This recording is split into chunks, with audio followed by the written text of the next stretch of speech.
Welcome viewers to Stock Market Analysis. Today our topic on the table is fundamental analysis. At times you'll be wondering what the analyst sees on a particular stock. Before they recommend to you, they go like, this stock is not the best for you at this time. You need to sell this stock at this particular point in time. You need to do this to this stock. These are the factors you need to consider doing whatever and whatever. You wonder whether they are magicians or they have a third eye that you don't have. Yao Edu Cranton is in the studios with me to discuss some of the factors or the indicators that they look out for before making these recommendations and suggestions to you. Yao, welcome to Stock Market Analysis. Thank you. I hope you had a very good weekend. It was okay. We thank God. When we say fundamental analysis, or even less that, what are some of the factors you guys look out for before recommending a stock? Well, recommending a stock is more of it comes with the experience as you keep on analyzing equities, and to be able to choose the best, you have to consider a lot of factors. One, probably you have to look at the performance, the financial performance of the company itself. You also have to look at the information on the company. You also need to look at the trend, because some of the stocks really follow a certain particular trend that you need to follow. So when you add all these together, and then you also look at what you're discussing about the fundamental analysis, where you're going to look at the particular stock, the performance over the years, and you're going to use that to forecast into the future, and then discount it back to get the present value. That is more of an analysis that you make on the company to decide if it's undervalued or overvalued, depending on also and on your own experience. And it's more of being more of subjectivity in analyzing the company. But then, as I said, it comes with experience. If you do it for a while, you tend to get, you by the look of the financials, you could know whether this company should be a buy or a hold or even a sell. Okay. You talked about fundamental analysis, and that is where I want today's topic to base on. I know you have fundamental analysis and we have the technical analysis. Can you just create a distinction, the main distinction between these two factors? Then we will start to break the fundamental analysis down. I think the as you say, fundamental, because you're just looking at the we are just considering the performance over the years, looking at certain ratios that we're going to consider. When it comes to technical, that's when it comes to other, looking at the risk, going to forecasting the cash flows, discounting and all that. It's all boils into that. But then the fundamental is just necessarily just looking at the company, you analyzing how a company looks like right now. Okay, so we've got a distinction. Fundamental is basically looking at the basics and factors, the profit and the other revenue, the asset, the quality of the assets and all that. Of the company, then Exactly. the technical, looking into more technical terms, as in the risk margin, looking exactly. at what is causing the price movement and other stuff. Okay, now let's come down to fundamental analysis. I want you to just break it down so that a person that has not even heard of this word before will be able to understand, because though we have viewership that is more into finance, we also have some that don't really understand the basics of finance. So I just wanted to bring it to the least level, maybe to the class 1 level, fundamental analysis. Well, I think the first thing you have to understand that dealing in equities showing up with somebody in the elementary stage. You really have to appreciate. You really need to appreciate. You really have to look at companies and their performance. Most of the time, people buy equities because a friend of mine bought it and he made so much return, so I also need to buy it. That's on the retail side. But then, if you are an institutional investor, well, you will need to justify why you should go buy this stock and all that. That you also need to first and foremost get the financials of the company. That's the first thing you will look at. Every information on a company is in their financials, their annual reports, their quarterly ones, and all that. When you get all this information at a go, you probably need to like 3 or 4 years, or probably the best is like 5 years. When you get all this information, you will need to look at the trend that is unfolding. Probably the way the profits are growing, you look at the way the assets are growing, you look at the quality of their own assets, you also look at how liquid they are. These are like, if these are not that elementary, but in finance, financial analysis is quite the elementary stage where you need to look at how liquid the company is, how profitable they are. You look at their profit margins, you're looking at and then when you go into detail, you start looking at certain multiples like the PE and then the book value and all that.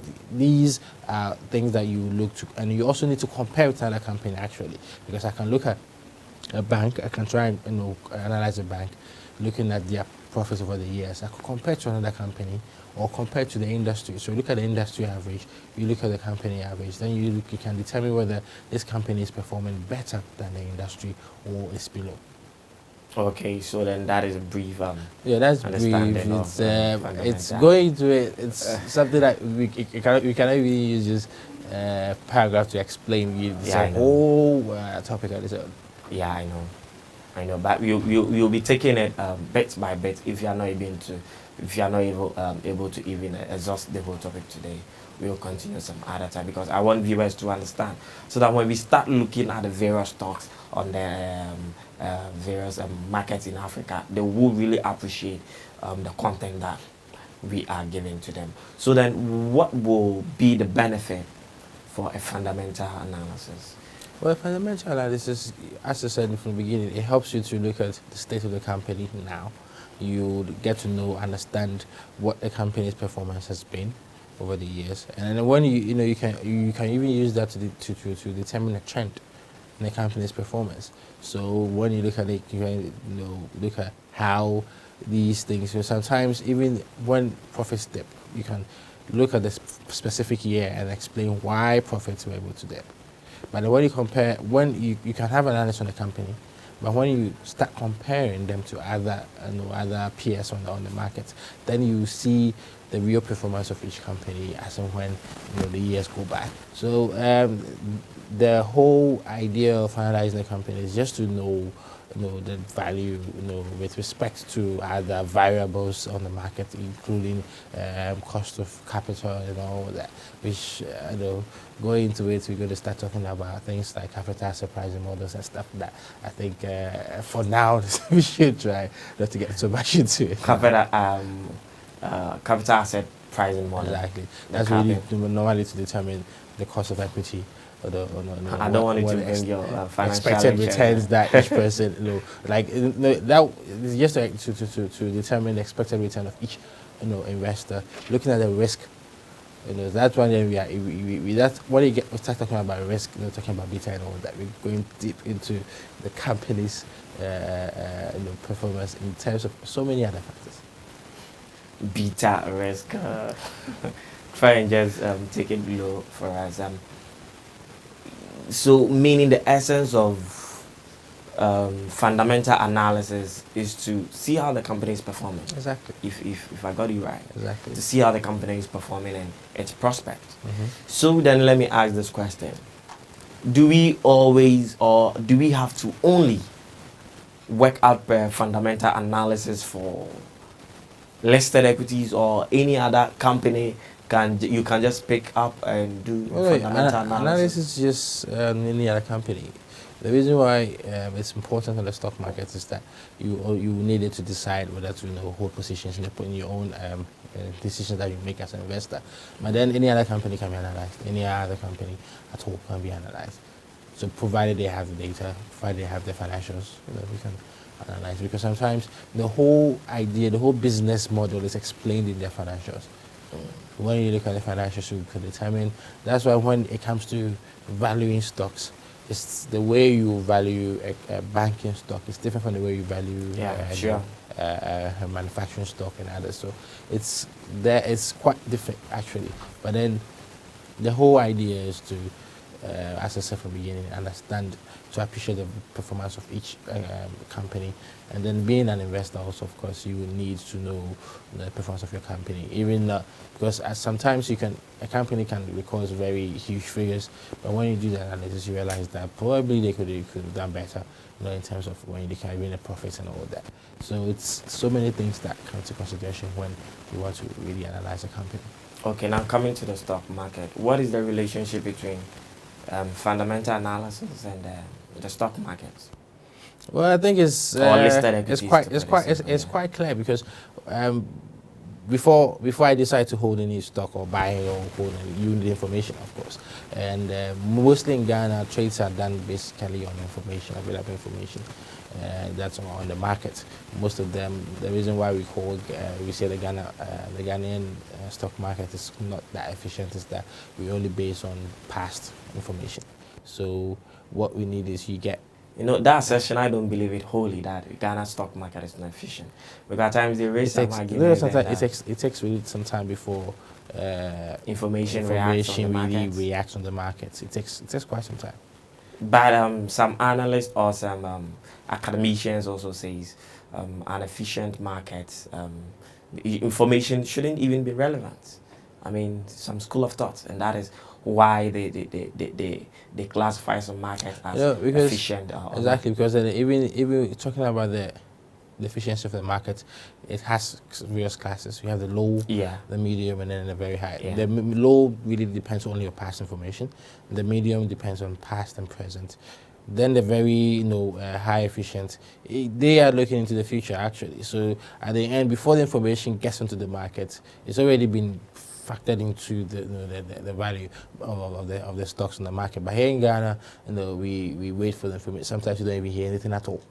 So there are certain companies for some years now we've not even heard of any press release. There hasn't even been any financials being released on the market. But does that got to do with the market, or it's got to do with the issuers of the equity? I think it boils down to the market itself. It boils down to the issuers. It also comes down to the regulators also. Because it's for a market to be that efficient, you need regulators always on the heels of issuers to release this information onto the public. Because once the information is not being released, then there is a very high tendency that people are going to do insider trading. Because I have it, you don't have it, I start trading on it, and then before you realize, the whole credibility of the entire stock market is being put into question. Okay, so then you believe with that session that the Ghana stock market is not efficient? I didn't say not efficient, I said it's low efficient. Low efficient. Exactly. You say low efficient. Okay. Some people say it's not. No, if you say not efficient, I don't think there's a stock market actually in the world that is not efficient. I think the degree of efficiency varies, when it comes from. I actually had a professor from Aberdeen who said he has conducted the least form of efficiency on the Ghana stock market, and it proved not to be efficient. So meaning, quote unquote, the essence of investment bankers is not relevant on the market. I think basically most of the duty of investment bankers in Ghana have really shifted from stock, because the level of activity on the market also is low. Determine how. So most of these bankers, investment bankers, try to deal with fundraising more.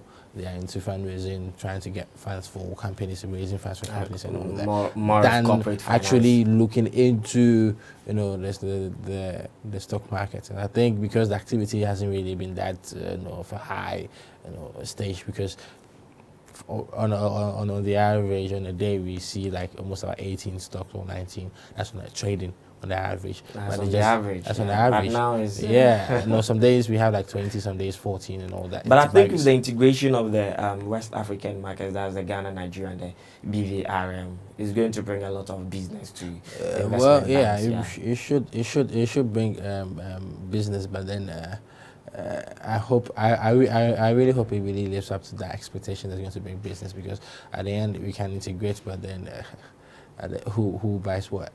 Yeah, because I know quite a number at the end, what happens is that the decision to invest or to buy or sell lies in the hands of the investor, not necessarily there. You being, for example, a broker, will just act on the command or on the orders of your clients. So it's not necessarily having a whole. But then if the market has been integrated, there's going to be a variety of assets. That is it. It means now Ghanaians are open to the Nigerian market. Exactly. They're open to the BVRM, and Nigerians are also open to the Ghana market. The prospect of the Nigerian market that's what I'm really looking at. That's the really high. But the BVRM, well, it's their situation and the Ghanaian situation doesn't really much of a difference. But then on the Nigerian market, But at of least course, bringing 1 and 2 together, you get exactly. But then we're looking 1 and 2 in terms of because the reason why activity hasn't really been that high is because most of these equities, most of these stocks are in the hands of corporate institutional investors. yeah. So the float on the market that has been traded is really quite low. So that's really causing activity. Because if I buy a stock and hold it for 3 years without even not doing anything to it, how do you expect them? Perhaps enjoying dividends. And they're just enjoying dividends. Most of these institutional investors, they hold the stock for a while, they enjoy their dividends, they hope for some capital appreciation from their floating side. That when these investors, and then when these institutional investors are selling, there's really actually they negotiate the price that they want to sell out to the next Indian person. one of the topics we'll be talking about the liquidity on the African stock market. I think we'll delve more into this and see some of these factors affecting liquidity on this market. But moving back on track, if the Ghana market is in the low form of efficiency, as you're saying, then what the essence of fundamental analysis? Because if my data is not going to fetch me much, as I said, the list being on the list form of efficiency actually is saying that your market is efficient, but then we are only relying on past information. Okay, and that's exactly what is happening in Ghana. Financials are released since the beginning of the year to now. There are still some equities, some stocks that have not released their annual report yet. So not even released in the first quarter, in April. So you understand what I'm talking about. The information comes to the markets very late. So before everybody's going to start analyzing the information, looking at the it's already outdated. Exactly. So it takes time for a market to react because the data itself is not, the information is not coming into the market early enough. When it gets it, investors also have to sit down and analyze the performance of these companies before they also take up their position whether to buy, sell, or hold.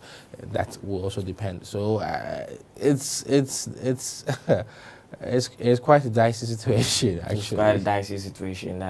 Okay, then moving on to fundamental analysis. I mean, notwithstanding, it's still important because you need to you need to work out the fundamentals to be able to know whether a particular stock is viable or not. So then we've looked at what fundamental analysis, its correlation with the market and its essence to the investor and to the market. I want us to just look at what are some of the things, I mean the broader things that you look when it comes into fundamental analysis? Well, some of the indicators, perhaps. Indicators, I think basically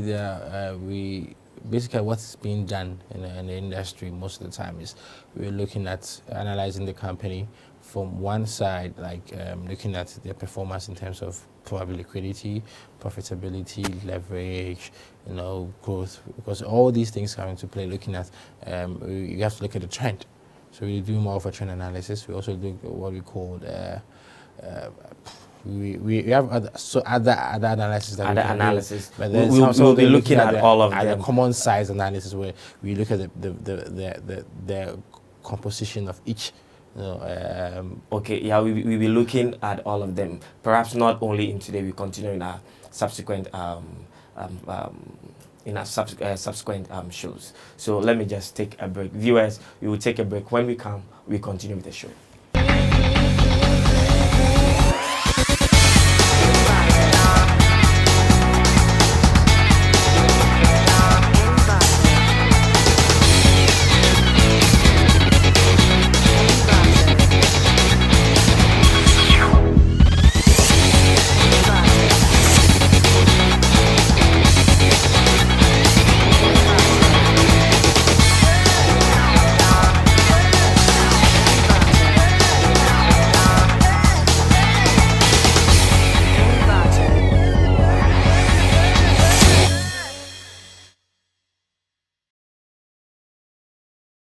Welcome viewers, you are still watching Stock Market Analysis and we're still in the studio. We are discussing the factors to consider when you're looking at fundamental analysis. Welcome back again. Thank you. You were giving us some of the factors that I think, as I was saying, there's certain ratios. Basically, analysis based on figures. We're looking at the composition of each whether the balance sheet or profit and loss account or anything at all.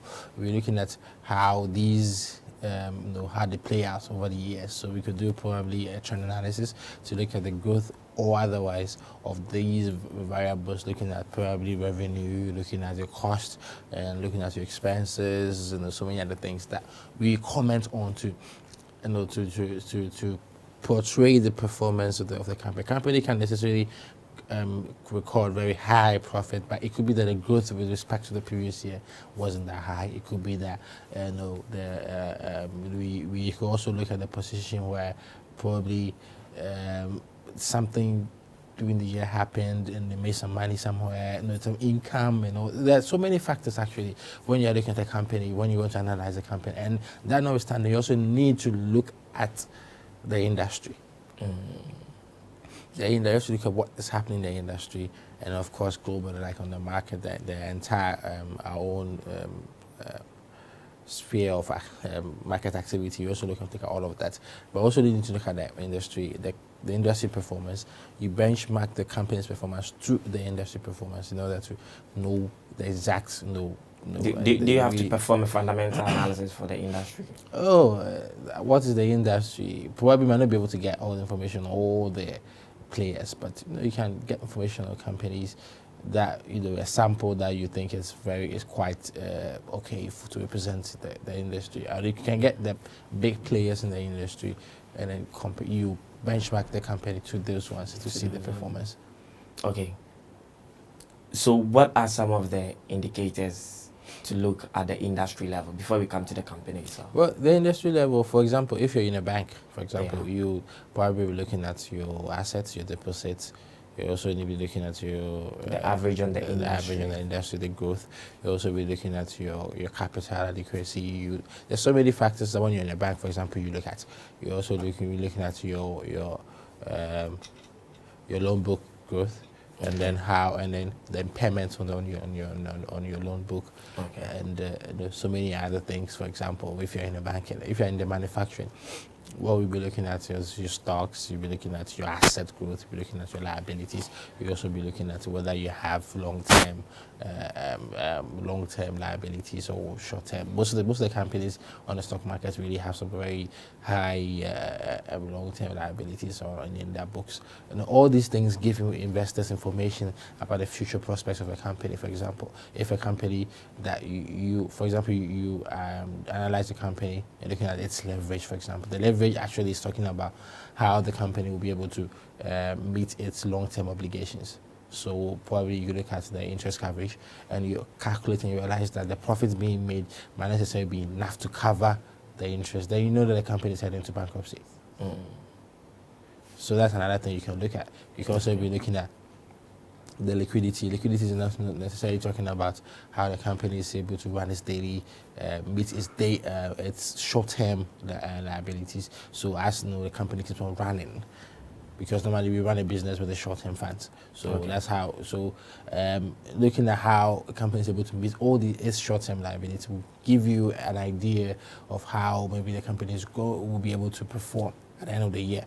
Because a company which is not that liquid will find itself in problems when it comes to the future. So all these ratios give you information on the companies, the quality of its performance. Because just having a very beautiful annual report with pictures, that's one funny thing about Ghana. People go to my AGMs just look at annual reports, how it was designed, whose pictures are in there, and all that.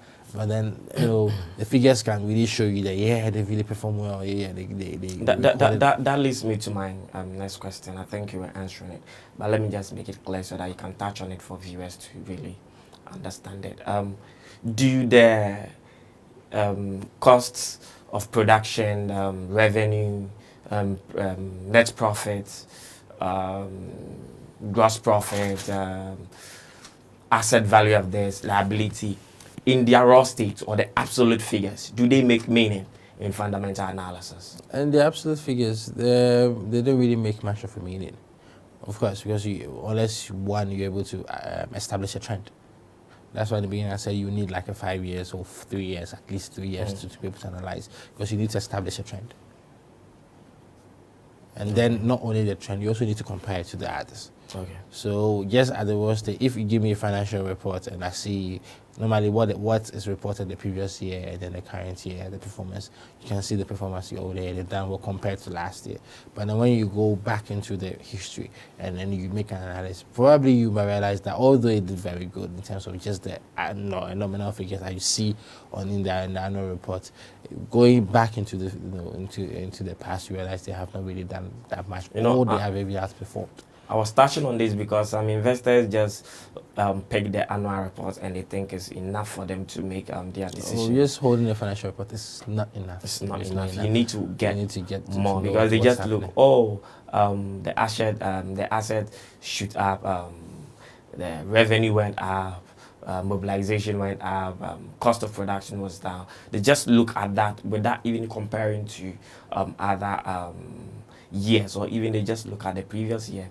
And that is what I wanted you to touch on. So now that we've seen that just the absolute figures will not make much meaning, then it means it leads us to the ratios, because it's the ratios that really help the investor or really help the analyst to make meaning out of the figures that you are seeing. Can you throw a little bit light on what are ratios? Then we just move on. We pick some of the ratios that mathematically come down to our level, not mathematically. Mathematically, a ratio is just dividing one variable by another variable. That gives you ratio. 1:1. Yeah, 2:1. Exactly. Dividing one variable by another one gives you a ratio. But ratio actually financial ratios. Financial ratios, or we can even put in a certain context in accounting ratios. We're looking at basically the relationship between certain variables in a company's report or in the company's financials, which gives certain information on the company's performance. So, for example, if I'm looking at a basic one, we can even look at as a common size analysis, where you know, for example, when you pick up the profit and loss, let me say profit and loss, I can say income statement. When you pick that income statement, you divide all the variables there by your revenue. That gives you the composition of of each other variable when you compare to the revenue. Yeah. So you can look at probably profit represented like 20% of your revenue. You can look at expenses. You can look at each of them. So when you do that, it gives you an idea of the company's performance. Because then most of the time the performance, the operational performance of the company is found in this income statement. That's where it throws more light into the operational performance of a company. So you see all these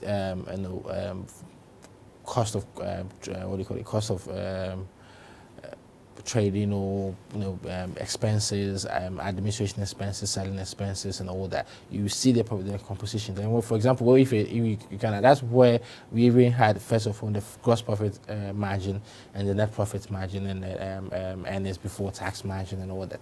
It shows you, for example, the gross profit will tell you the level or the percentage of your revenue after taking your cost. Your cost of production out. So that will give you just to understand, for you to know how your cost how your cost affects your business in the first place. Coming down to the various variables to the end will give you actually the composition of each of the variables in terms of your revenue. That's just a common sense analysis. Okay. Then we can go to a trend analysis. We pick like 3 years, as I said, 3 years. We analyze the growth, or otherwise, you just analyze the growth. That is variable by variable. It's the same variable. Yeah. Maybe within for the past 5 years or 3 years, you see how revenue has grown. You will see how revenue has been growing. That's when you're able to establish a pattern. Okay. In the growth of the various variables in your income statement, even your balance sheet, and all that. It gives you an indication of how things are moving. And I think depending on the kind of result that you want will determine whether to use to look at a trend or to look at a common size. I think in the interest of investment, I think we normally look at all of them. We look at all of them. We look at the common size, look at the trend. Now we enter into specific ratios. We look at profitability. Yeah. So profitability, probably we're looking at. Yeah, we'll be touching. Okay, fine. You've started. So then, can you give us the kind of ratios that we want? But we'll be starting today with profitability? Profitability, we're looking at probably Not the other. I know we have profitability. we have the profitability, leverage, liquidity. liquidity, We have other activity ratios, activity, and then and there's a last one I forgot. Okay, so today we are looking at the profitability ratios. We've looked at the common side, we've looked at the trend analysis, but I want us to just narrow down to the profitability, because profitability ratios. So yeah, you basically looking at how profitable a company is in the respect, probably within a trend or within a context of how we're able to reduce our expenses or our cost. Okay. So how profitable you'll be, it really depends on, mostly depends on two variables: your revenue and then your cost. So you see that how the company is able to increase its revenue or how the company is able to reduce its cost. That ultimately will affect the profit that you make. So that we have ratios, for example, net profit margin, gross profit margin, looking at return on assets, return on equity, looking at there are several factors actually. You have them at your fingertips. I already say that maybe it comes as when you keep on analyzing companies, or basically on a weekly basis. So you're looking at that, all these ratios. I'm just picking four. As a beginning, that in other books there are several ratios that people use to looking at the profitability of a company. But when you have the net profit margin, for example, it's telling you the level of your profit that you're able to keep after everything. I mean, after tax, profit after tax, the percentage of your profit after tax from your revenue that you made. So at the end, if you made 100 million and your profit after tax what is 10 is profit? million. Profit actually, are you talking about accounting profit, economic profit? Accounting profit. Accounting profit actually because we are dealing with accounting profit here. I want viewers to really understand profit what actually profit is just what is profit after tax. Then we go into the ratios. you take your revenue you've made over the years. Okay. That's all your expenses, other income, added to it, and then at the end, probably if you have depreciation, provision for depreciation, amortization, also you added them, and then from that, then you're able to subtract your tax also, and then right. So we have the profit, we have the operational profit, we have the profit before tax, and the profit after tax. Okay. So then, simply put, profit is the share of the revenue that goes to the shareholders. Exactly, you can say that the share of revenue that is retained in the company, of course goes to, because all of if there's a profit, it goes into your shareholders equity. Okay. You talked about operating profit. You talked about profit. Net profit after tax, gross profit. Yeah. You talked about net profit after tax, net profit before tax. Highlight a bit on them before we start. Gross profit. Gross profit actually is just talking about gross profit is you're looking at the cost. Okay, primary the cost that really affect directly your business. You're taking that cost from your revenue, your turnover for the year. It gives you your gross profit. Okay. Then you come down to operational profit. That's when you're able to get all your personal expenses, and then if there are any other income that you had, because that's where you have any other income. For example, certain banks are able to, apart from their interest income, they have fees that they also take, which also come as other income. So those other incomes are also added. When you move away from the operational cost expenses, and then the other incomes that come in, you get your operational your operational profit. Then it comes to the situation where if there is depreciation and provision, depreciation and amortization, it also comes into play here. But we take it out because at the end, the depreciation and amortization are not really cash expenses. So that's where comes after your operational profit, and then that's where we come into. You're looking at depreciation and other factors there. Then when we get all of them out, then we have your net profit, your profit before tax. Then when you apply the tax that you've paid over a year, that also goes into your profit before tax. Then when you less it, you get your profit after tax. This is just a very simple, simple way of recording. But of course, it depends from each company. For example, when you're talking about insurance company, you need to start mentioning premiums, because you have the gross premium, you net it and all that, so it comes also down because each company where they get their turnover from is quite different. Okay, now that we understand what profit is, operational profit, gross profit, and the net profit, now we can start with the ratios. We are talking about gross profit margin. So gross profit margin actually is looking at the percentage of all of the cost that directly affects your business. What percentage of that cost is in your revenue? That's when we're looking at your gross profit margin. Then when you're talking about profit before tax margin, it's actually your profit before tax. What percentage that's your profit before tax constitutes your revenue. Then the net profit margin is just the same thing. Your profit after tax, what percentage does it constitute when you're talking about your revenue? So at the end, when you have it and you're able to do a trend analysis, you're able to find. So mathematically put, is the kind of the profit you're talking about, gross or net profit after tax over divided by your revenue, yeah. Okay, then you get that. That is your profit margins, your net profit margin, gross profit margin, and then when it comes to return on equity, before we go to return on equity, what figures of your profit margin, when they are big, that is good, or when they come of down, course, that is when your net profit margin is big, it means that you're able to it's either your profit, your turnover grew exceptionally, and you're able to keep costs at a low, or you're able to significantly reduce your profit, your expenses over the period. So that actually, the time you as an investor, you look at how the management have been able to either reduce their expenses or are able to increase. Okay, let me give you this scenario. My gross profit comparatively, this year 2013 is high, but my net profit comparatively is low. What can be? Yeah, what can account so for this? that shows that from your gross profit, when you're looking at your income statement, the other expenses, the operational expenses that are in there, probably your admin cost is high. Admin costs talking about your salaries and bonuses and all that, they are high.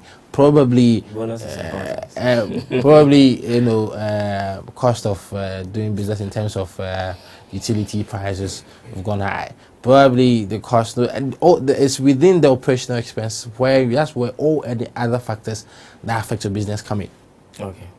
So looking at how your for example, your cost of operation is gone up because of doing so. Just a joke. So your cost of the business is gone high because What's doing so? Please, you're Ghanaian. The cost of the business has gone high, and we're able to. It's those ones affect your turnover. Your gross profit. So as you go down your expenses, that the only explanation is that your expenses, your operational expenses, have gone high. Okay, yeah. Let me take another break. Then we will continue with the show. Viewers, we're taking another break. When we come back, we continue.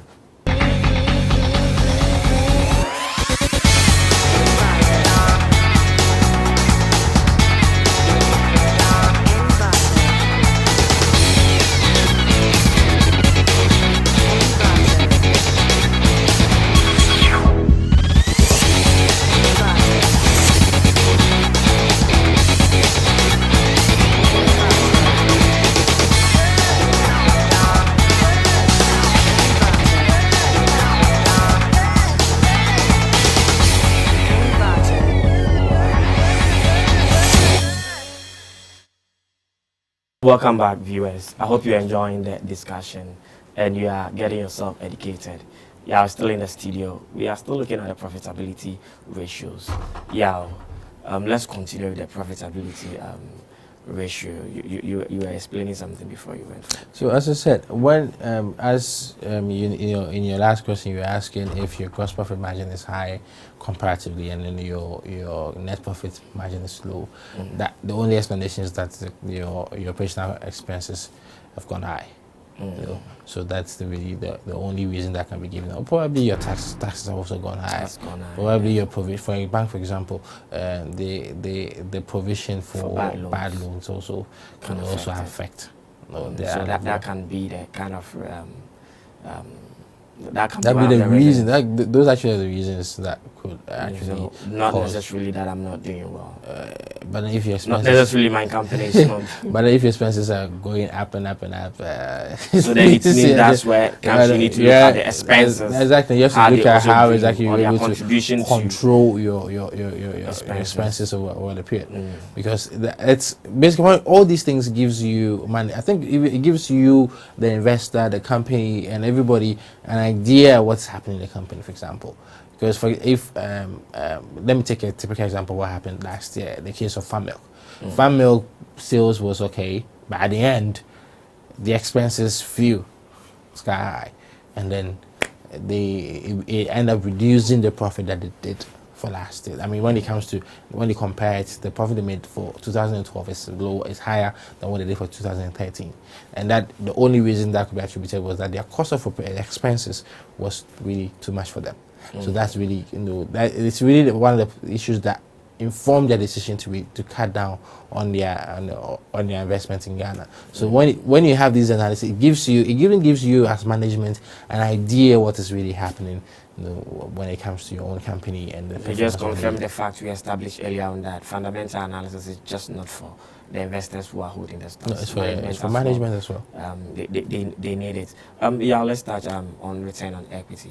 Return on equity, actually, when you say return on equity, you take your return. When it's return on equity, we have return after tax divided by your shareholders fund. Shareholders fund actually is the fund that you could either be retaining earnings, it could be reserves, statutory reserves. It could be several other. I think there's just a few components of your shareholders equity. Basically, it's your total assets minus your total liabilities to give you your shareholders equity. Okay. So that you use that to, when you get the value for your shareholders equity, it's really determined. It's just explaining that this is the return that those who have shareholding, rights to their company. This is the return that has been made on each share. Each share, of course, each share also constitutes an amount that has been invested in the company. So on your investment as an owner of the company, this is the return. Exactly, this is the penny return of your investment, on your in a company over the period. Returns on equity and earnings per share. What are the difference between them? Well, earnings per share is actually your net earnings divided by your shareholders fund. Okay. Earnings per share, sorry, I should say your net earnings is divided by your number of outstanding shares. That's different from getting what we spoke of before. The difference is that, of course, that is the earnings after tax. That is absolute. I think one is absolute and one is in terms of returns. Yeah. Right. One is more basically talking about the return on your investment. Whilst one is telling you that if you're an equity holder, this is your stake in the return at the end. When the year ended, for one share that you have, this is the return that is being made on your share. Sure. But when it goes for return on equity, is the return on your investment, because that's when the cash has been paid already. So that is the return on the investment you made in the company. So because a lot of people normally so it's like get your interest and interest rates.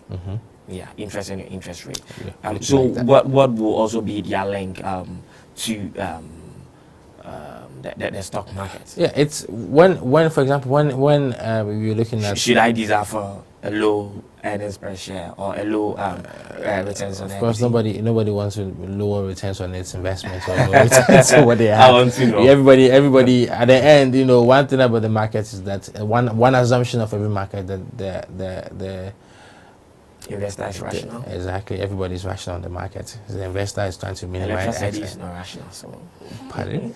I said one lecturer said if exactly, but then if not. If that's one thing that we could look at in terms of our fellow economists will talk about, a perfect market that it's really out of our league right now. Yeah. So, if everybody is rational, then everybody will desire higher returns on their investments, of course. So at the end of the day, everybody will require a company with higher earnings per share, and also require a company with a higher return on equity. Okay, yeah. Your last word on the profitability ratios then. we just call it a day? Well, No, we will look at the Ghana stock as I market said, and we call it a day. when you're looking at the performance of a company, it becomes meaningless unless you are comparing. You have a comparable something you're comparing to. So as I said, you can even establish a trend. That will give you a fair idea of the company's performance over a period, or you can compare the performance to its peers on the market or to the industry to be able to establish let's say, because what the reason why we're comparing to the players in the industry is that we assume that these are the players in the industry all affected by the same systematic risk on the market. Everybody's affected by the same. So if we are in the same environment, operating as business in the same environment, and my profit is going up and yours is not going up, then it means that I'm doing far better than you are doing. There's something I'm doing that you are not doing that is making my profit go and yours not going. That actually informs decisions of how investors are able to choose a stock over the other, because they compare it to the industry or compared to the other one and see how yours is playing out. So analysis actually on the market is very, very necessary for everybody. As I said from the beginning, it's very important to the investor, to management, to everybody, any person that has something to do with the stock market or any market at all needs that information, needs to do that analysis to see the extent or the performance of the extent of the performance of each holding on the market, to be able to make a decision at any point in time. Of course, and a decision on the market is either to sell, hold, or buy. Okay, either to sell, hold, or buy. We will continue this in our subsequent discussions. Ghana stock market. The Nigeria market, I think, closed last week with some marginal gains. South Africa is also trying to pull up. The Ghana market closed with some quite significant losses. Actually, it's been, I think, about quite significant. Yeah, about 48 points. So it's quite significant, because I think the issue of the performance of the stock market has been explained extensively. I think now Ghana as a country itself, we are in a quite a precarious position in terms of economic performance, and that is also affecting, because when business sentiment and when confidence in the market is not that high, these are the things that you would expect to see, that investments, people who have investments in the various stock markets would want to cash out, because while, for example, if things are not going well and interest rates are really high, I mean, as a rational investor, why would I take that kind of high risk to be on the stock market, where I could take a minimal risk and make quite impressive returns on the money market or in any other market? I think basically the issue about the performance of the Ghana stock market is, on a global stage, is from the economic performance, and it's trickling down to various variables that are affecting the performance of the stock market. And basically, I think we still have certain stocks that are undervalued, but then when you look at the trend, it's not necessarily because the market, but then somebody was telling me the figures are not making meaning. The figures always don't make meaning unless, of course, you put them in quite some perspective. Because he was looking at some of the fundamentals of some of the equities and looking at what is happening. Yeah, but then these companies are also, one thing we have to understand, that we are in Ghana, we are in a defined economic environment. So whatever is happening in the economy affects everybody. It's affecting it. Yeah, that's the reason so why what's happening in the economy now is playing out on the performance of each stock on the market. So your outlook, is the market stabilizing anytime soon? Well, is it going to recover? I think we say correction. I think at the point the market, when you look at what Adam Smith, when you go to economics, said, the invisible hand will correct. The market actually will correct itself. In French. Please, I cannot speak French. The invisible hand will correct itself. I mean, the market will correct at a certain position. But then, of course, as I said the last time, the market is going down, it's tumbling. But if you are an investor who also wish to make very impressive performance in the long run, because stock market is for the long run, you could take a certain positions, and then you will. Yeah, it's unfortunate we need to bring the whole discussion to an end. producer is prompting me that our time is up. Viewers, thank you for staying tuned. Hope to meet you same time tomorrow on the same station. Keep tuned. Thank you. Do you know that there are more successful people in Ghana today than before? Well, that is the truth. And the secret is in prudent financial planning with the right financial manager. You need to know the right fund manager who spends your money 24 hours a day, 7 days a week, 4 weeks in a month, and 12 months in a year. That manager is at Gold Coast Fund Management. At Gold Coast, your money never sleeps. It revolves every second to give you more money for use when you really need it. For the past 21 years, Gold Coast Fund Management has held a strong reputation of spending people's money to beat inflation, depreciation, and treasury bill rates. Put your money to work.